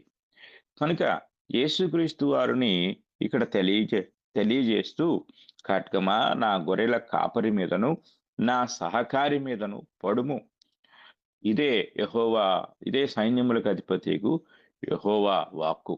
గొర్రెలు చెదిరిపోవునట్లు కాపరిని హతము చేయము. ప్రవచనం. కనుక ఈ యొక్క ప్రవచనాల్లో యేసుక్రీస్తు వారి యొక్క శిలువ బలియాగం మనం 2 విషయాల ద్వారా చూసాం. ఒకటి పాత నిబంధనలో ముందుగా చెప్పబడిన ముంగుర్తులు, రెండవది ముందుగా ప్రవచించిన ప్రవచనాలు. ఈ ప్రవచనాలు అంటే యేసుక్రీస్తు వారిని గురించి ప్రవచనాలు చాలా ఉన్నాయి, కానీ మనం చెప్పుకున్న ప్రవచనాలన్నీ కూడా శిలువ మరణాన్ని గూర్చి మాత్రమే తెలియజేస్తూ ఉన్నాయి. కనుక యేసుక్రీస్తు వారి యొక్క శిలువ మరణం అనేది దేవుడు ముందుగా నిర్ణయించినది. అది అప్పటికప్పుడు ఆయన తలిచిన తలంపు కాదు, కానీ జగత్ పునాది వేయబడక మునిపే ఆయన నిర్ణయించబడిన వానిగా మనం చూడగలం. ఈ మాట మనము క్రొత్త నిబంధనలో చూసినట్లయితే అపోస్తుడైన పేతురు గారు రాసిన మొదటి పత్రిక 1వ అధ్యాయము మనం చూసినప్పుడు 1వ అధ్యాయంలో ఆయన ఈ విషయాలు మనకు తెలియజేస్తూ ఉన్నాడు. పేతురు రాసిన మొదటి పత్రిక మనం చదువుకుందాం. ఈ యొక్క పత్రికలో మరి పేతురు గారు యేసుక్రీస్తు వారిని గూర్చి తెలియజేస్తూ 20వ వచనం, 1వ అధ్యాయము 20వ వచనం, 19 కూడా చదువుకుందాం. అమూల్యమైన రక్తము చేత అనగా నిర్దోషమును నిష్కళంకమును గొర్రెపిల్ల వంటి క్రీస్తు రక్తము చేత విమోచింపబడితేనని మీరు ఎరుగుదురు కదా. ఆయన జగత్తు పునాది వేయబడక మునిపే నియమింపబడెను గాని తను మృతుల్లోని లేపి తనకు మహిమనిచ్చిన దేవుని ఎడల తన ద్వారా విశ్వాసులైన మీ నిమిత్తము కడవరి కాలముల యందు ఆయన ప్రత్యక్షపరచబడెను కాగా మీ విశ్వాసమును నిరీక్షణయు దేవుని యందు ఉంచబడి ఉన్నవి. కనుక క్రీస్తు ప్రభు యొక్క బలియాగము అనేది అనాదిలోనే నిర్ణయించబడినది. జగత్తు పునాది వేయబడక మునుపే ఆయన దీని కొరకు నియమింపబడ్డారు, నిర్ణయించబడ్డారు. కనుక క్రీస్తు బలియాగం అనేది అనాది సంకల్పం. అనాది సంకల్పములోనే దైవత్వములో నిర్ణయించబడిన ఒక గొప్ప ముందస్తు నిర్ణయం, ముందస్తు నియామకం. ఆయన నియామకం జరిగిపోయింది. ఆయన నియమించబడ్డారు. ఆయన దానికోసం సిద్ధపరచబడ్డారు. కనుక మానవాళికి ఆయా కాలాల్లో అనగా మొదటి మానవుని దగ్గర నుండి ఆయన ముందుగానే చెప్పుకుంటూ వచ్చాడు. ఏనాడు మొదటి మానవుడు పాపంలో పడ్డాడో ఆనాడే విమోచకుని ఆయన ప్రవచనాత్మకంగా ప్రత్యక్షపరుచుకుంటూ వచ్చారు.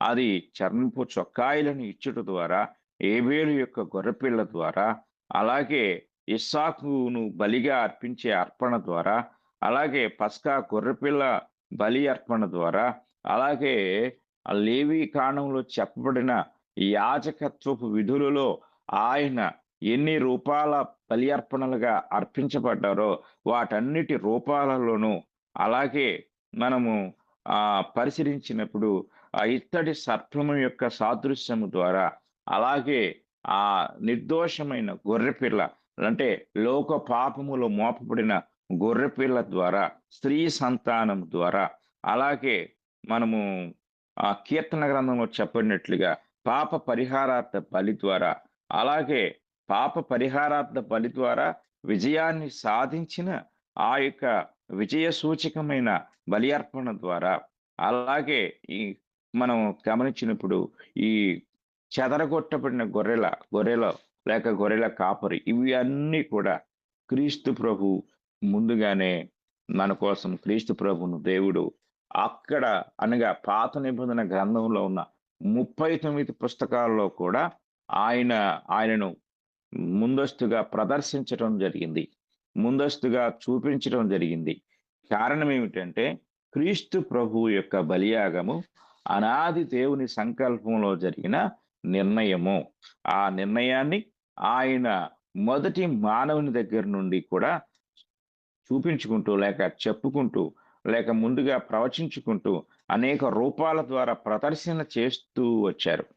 కనుక క్రీస్తు ప్రభు యొక్క మరణము అప్పటికప్పుడు నిర్ణయించబడింది కాదు, కానీ జగత్ పునాది వేయబడక మునుపే దేవుని చేత నిర్ణయించబడిన ఒక గొప్ప నిర్ణయం. కనుక ఈరోజు మనం గ్రహించవలసిన సత్యం ఏమిటంటే జగత్తుకే పునాది వేయబడక మునుపు, ఈ మహావిశ్వానికి రూపము లేక మునుపే దేవుడు క్రీస్తును నీ కొరకు నా కొరకు సర్వలోకము కొరకు సర్వలోక పాపములకు శాంతికరముగా ఉండుటకు నిర్ణయించాడు. వాక్యం వింటున్న ప్రియ సహోదరి సహోదరులారా, ఏనాడో లేక జగత్తు పునాది వేయపడక మునిపే నీ కొరకు దేవుడు నిర్ణయించిన ఈ గొర్రెపిల్ల యొక్క బలియాగాన్ని నువ్వు ఇంకా తెలుసుకోలేకపోతే, ఈ దేవుని ప్రేమను నువ్వు గుర్తించకపోతే ఇది ఎంతో ప్రమాదకరమైన పరిస్థితి. కనుక దేవుడు నేను ఎంత ప్రేమించాడు అంటే, నువ్వు పుట్టక మునిపే, అసలు ఈ విశ్వమే పుట్టక మునిపే, నీవు పుట్టిన తరువాత నీ పాపములకు బలిగా ఉంటకు ఆయన తన కుమారుని సిద్ధపరిచి ఉంచారు. అంటే దేవుని ప్రేమ సుదీర్ఘ కాలము నుండి అనగా అనంతమైన ప్రేమ. ఆయన మానవాళిని ఎంతలా ప్రేమించాడో క్రీస్తు ప్రభు యొక్క బలియాగాన్ని ముందుగానే నిర్ణయించడం ద్వారా ఆయన చేసిన ఒక గొప్ప సంకల్పం. దేవుని సంకల్పము ఆయన మానవాళి పట్ల చూపించిన ప్రేమను ఉన్నతమైనదిగా మనకు చూపిస్తూ ఉంది. కనుక వాక్యం వింటున్న ప్రతి ఒక్కరూ కూడా దేవుని ప్రేమను గుర్తించి అనాది సంకల్పంలోనే నిర్ణయించిన క్రీస్తు ప్రభు యొక్క బలియాగమును గౌరవించి విశ్వసించి ఇంకా రక్షణ పొందని స్థితిలో ఉన్నవారు క్రీస్తు ప్రభు యొక్క రక్తమును వినియోగించుకొని ఆ రక్తము ద్వారా పరిశుద్ధపరచబడి భయంకరమైన నిత్యాగ్ని గుణము నుండి తప్పింపబడి దేవుని రాజ్యమునకు వారసులు కావాలని నేను హృదయపూర్వకంగా కోరుకుంటూ ఈ మాటలను ముగిస్తూ ఉన్నాను. ఇంతవరకు శ్రద్ధగా విన్న మీ అందరికీ కూడా నా హృదయపూర్వక వందనములు తెలియజేస్తూ ఉన్నాను. ఇప్పటి వరకు చక్కగా బోధించినటువంటి సహోదరులు దేవకర్ణ గారికి వందనములు తెలియజేస్తూ, సార్ మీరే ముగింపు ప్రార్థన చేయండి. ఆన్లైన్ బైబుల్ ఇన్స్టిట్యూట్ యొక్క విధి విధానాలు, ఆ యొక్క ప్రణాళికల గురించి తెలియజేయాలనుకుంటున్నాను. ప్రార్థనలో జ్ఞాపకం చేసుకోవాలని కోరుకుంటున్నాను. మహాపరిశుద్ధుడా, మహోన్నతుడా, మా ప్రియ పరలోకపు తండ్రి, మీ ఘనమైన నామానికి స్తుతులు స్తోత్రములు కృతజ్ఞతలు చెల్లిస్తున్నాం తండ్రి. అందరూ క్రీస్తు పుట్టుకను గూర్చిన సంబరాలలో మునిగి ఉన్న ఈ కాలంలో మా ప్రభు యొక్క శిలువ మరణ బలియాగమును కనులకు కట్టినట్టుగా ఈరోజు ఈ ఉదయకాల సమయంలో మాకు ప్రదర్శించిన తండ్రి మీకు స్తోత్రములు. మా తండ్రి, ఆనాడు శిలువ బలియాగాన్ని మేము కళ్ళారా చూడలేకపోయాం, కానీ తండ్రి మరి అక్కడ ఉన్న కొద్ది గంటల పాటు ప్రదర్శన యూదులు రోమీలు చూశారు, కానీ దీర్ఘకాలికమైన ప్రదర్శన తండ్రి 39 పుస్తకాల్లో మీరు ఎలా ప్రదర్శించుకుంటూ వచ్చారో ప్రవచనాత్మకంగా ముంగుర్తులుగా వాటన్నిటినీ కూడా కళ్ళకు కట్టినట్లుగా ఈ ఉదయకాల సమయంలో మీరు మాకు ప్రదర్శించినందుకు మీకు స్తుతులు స్తోత్రాలు చెల్లిస్తున్నాం. మా తండ్రి, పాప విమోచనకు మూలం క్రీస్తు ప్రభు యొక్క మరణమే అని, బలియాగమేనని, ఆయనను ఈ లోకంలోనికి పంపించుటకు అసలు కారణం ఇదేనని మీ యొక్క వాక్యం ద్వారా మీరు మాకు బయలుపరిచారు. అందును బట్టి మిమ్మల్ని స్తుతిస్తున్నాము. మా తండ్రి, క్రీస్తు ప్రభు యొక్క బలియాగము, ఆ బలియాగం ద్వారా మీరు జరిగించిన రక్షణ కార్యమును దృష్టించక కేవలము పుట్టుకను ఆసరా చేసుకొని విందులు వినోదాలతో, పాపేచ్ఛలతో, శరీర కోర్కెలతో, వెచ్చలవిడితనంతో అంతకంతకు దిగజారిపోతున్న నేటి క్రైస్తవులనే పేరు పెట్టుకున్న సమాజాన్ని తండ్రి మీరు దృష్టించండి, వారి కనులు తెరవండి. తండ్రి, మీ యొక్క రక్షణ సంకల్పంలో క్రీస్తు ప్రభు యొక్క బలియాగానికి ఎంత ప్రాధాన్యతనిచ్చారో, ఆ బలియాగాన్ని గూర్చిన అనేక దృష్టాంతాలు ఆయన జననం కంటే ముఖ్యంగా మీరు ఎన్నో గ్రంథాలలో మీరు వర్ణించుకుంటూ వచ్చారో వాటన్నిటిని గూర్చి మీరు మాకు ఈనాడు బయలుపరిచారు. కనుక మేము ఆయన యొక్క జన్మను మాత్రమే కాదు కానీ అత్యంత ప్రాముఖ్యమైన ఆయన జన్మకు కారణమైన బలియాగాన్ని దృష్టించి ఆ బలియాగం ద్వారా వచ్చిన ప్రతిఫలాన్ని పొందుకునే జ్ఞానము, వివేకము, విధేయతతో కూడిన మనస్సు ప్రతి ఒక్కరికి అనుగ్రహించండి. ఈనాడు అనేకులు మా ప్రభు యొక్క మరణం పైన దృష్టి పెట్టకుండా కేవలం జననం పైన దృష్టి పెట్టి తద్వారా వారి సంతోష అనుభూతిని వారు పొందుకుంటూ అవివేకములుగా ప్రవర్తిస్తూ ఉన్నారు. జననానికి పరిమితమయ్యేటట్లుగా అపవాది మానవ లోకాన్ని ముంచి వేశాడు. మరణం యొక్క ఫలితాలు ఎవ్వరూ పొందకుండా చేసేశాడు. తండ్రి, మనుషుల యొక్క మనోనేత్రాలు మీరు తెరవండి. అపవాది కలిగించిన ఆ అంధత్వాన్ని మీరు తొలగించి, ఇదిగో ఈరోజు మేము విన్న వాక్యానుసారంగా కన్నులు తెరుచుకుని క్రీస్తు ప్రభు యొక్క బలియాగం ద్వారా మానవాళికి మీరు అనుగ్రహించాల్సిన ఆ అనుగ్రహించిన గొప్ప రక్షణను ప్రతి ఒక్కరూ పొందుకునే కృప దయచేయమని వేడుకుంటున్నాం. తండ్రి, మీకు స్తుతులు స్తోత్రాలు చెల్లిస్తున్నాం. కృపగలిగిన తండ్రి, కనికరించండి. మీ జ్ఞానము, మీ కృపా సహాయం దయచేయండి. ఈరోజు మీరు ప్రత్యక్షపరిచిన మీ శిలువ కార్యం అందరి హృదయాలలో మీరు ముద్రింపు చేయండి. అలాగే మా తండ్రి, ఈరోజు ప్రకటించబోయే ఆన్లైన్ బైబిల్ ఇన్స్టిట్యూట్ యొక్క విధి విధానాలను తండ్రి చక్కగా వివరించుటకు తగిన సామర్థ్యము, ఆరోగ్యము మీ దాసునికి దయచేయండి. తండ్రి, అనేకులు వాటిని విని తండ్రి మరి ఆ యొక్క కార్యక్రమంలో పాల్గొని ఆత్మీయ జ్ఞానాన్ని పొందుకునే ఆసక్తి ప్రతి ఒక్కరి హృదయాల్లో మీరు కలిగించండి. అలాగే వాక్య విన్న మా ప్రియ సహోదరి సహోదరుల అలో ఎవరైనా సరే తండ్రి బలహీనులుగా, రోగగ్రస్తులుగా ఉన్నట్లయితే వారికి ఆరోగ్యాన్ని, అలాగే శక్తిని, బలమును దయచేయండి. తండ్రి, మరి యవనస్తుడు ప్రతిదినము కూడా తండ్రి నిర్గమకాండాన్ని వివరిస్తూ ఉండగా మీ దాసుని కూడా మంచి జ్ఞానము, వివేకము మీరు అనుగ్రహించండి. మా తండ్రి, మీకు స్తోత్రాలు చెల్లిస్తా ఉన్నాం. అలాగే తండ్రి, ఈ కార్యభారం అంతటిని వహిస్తూ తండ్రి ముందుకు నడిపిస్తున్నా తండ్రి, మీ దాసుని కుటుంబాన్ని మీ భద్రతలో ఉంచండి. మీ ఆశీర్వాదాలతో నింపి ఇంకా దృఢమైన విశ్వాసంతో మీ కార్యాన్ని ముందుకు జరిగించే కృప అనుగ్రహించండి. అలాగే ఈ గ్రూపులో అనేక పనులు చేస్తున్నవారు, పాటలు పాడినవారు, ప్రార్థన చేస్తున్నవారు, సలహాలు ఇచ్చేవారు, ఇంకా ప్రోత్సాహకరంగా ఉన్నవారు, గ్రూపులో లేకుండా కూడా తండ్రి సపోర్ట్ చేస్తున్నవారు ఎంతోమంది ఉన్నారు. వారందరినీ కూడా మీరు కనికరించి మీ కృప చూపించి ఆశీర్వదించమని ఈ ప్రార్థన మా ప్రభు అయిన యేసుక్రీస్తు వారి పరిశుద్ధ నామములో అడిగి వేడుకుంటున్నాము తండ్రి. ఆమేన్.